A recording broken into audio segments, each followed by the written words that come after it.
Good morning, students. Today we'll study about contact and non-contact forces. You all know that we cannot see the force itself, but we notice and experience the effects of forces. And you have also studied that the forces are produced by push or pull. So in every kind of push or pull, we must apply the force on a body either directly or indirectly. Okay, sometimes force can act through distance also. So we will see what are these two kinds of forces. One is the contact force. Okay, contact force, as the name indicates, children. What do you mean by contact force? Contact force means when force is applied physically through a direct contact between two bodies. Okay, that means contact force is the force when the force is applied, or you can say there is direct contact between the two bodies. For example of contact forces are muscular force, okay, frictional force and elastic force.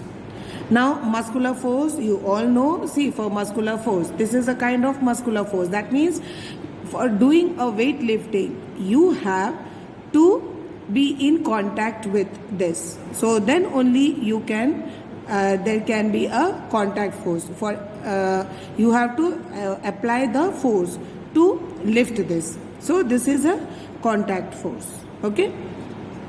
And what is non-contact force? Non-contact force means when force is applied without a direct physical contact, non-contact. The name itself indicates when there is without any contact if the force is applied. For example, you all know about magnet. Magnet can attract the nails from a distance, isn't it? You don't have to bring the magnet too close. The magnet will attract the iron objects from a little bit of distance.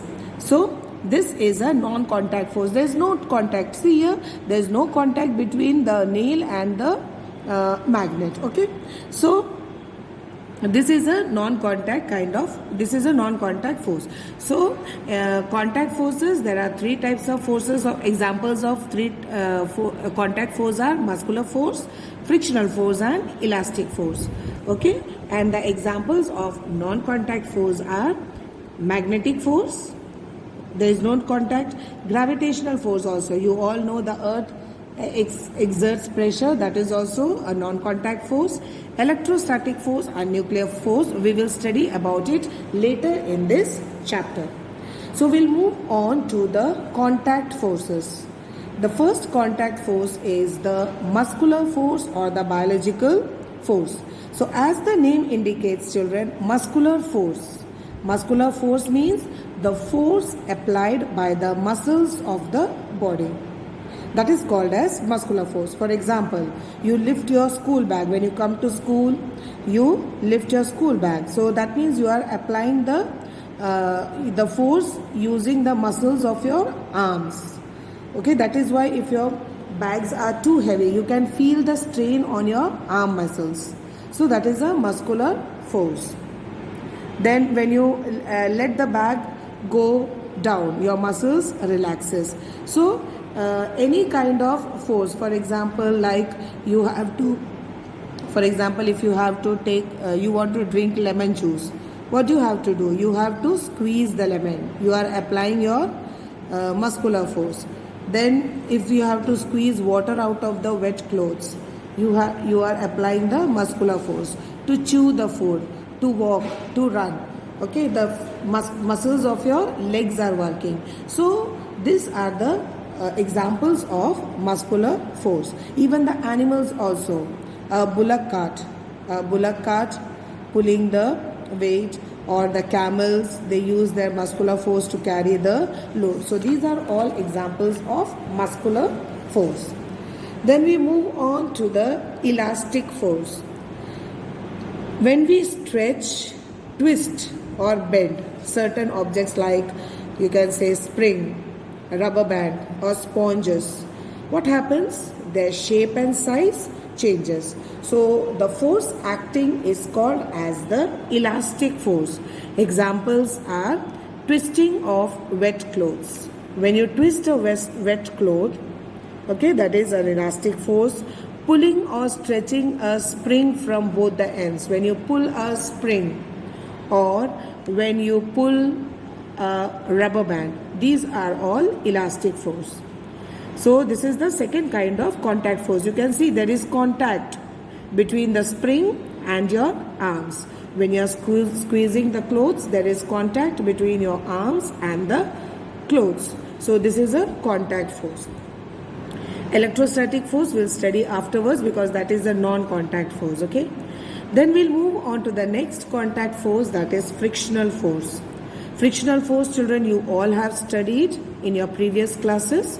What is frictional force? It is the force between two surfaces which are in contact and it tends to oppose the motion.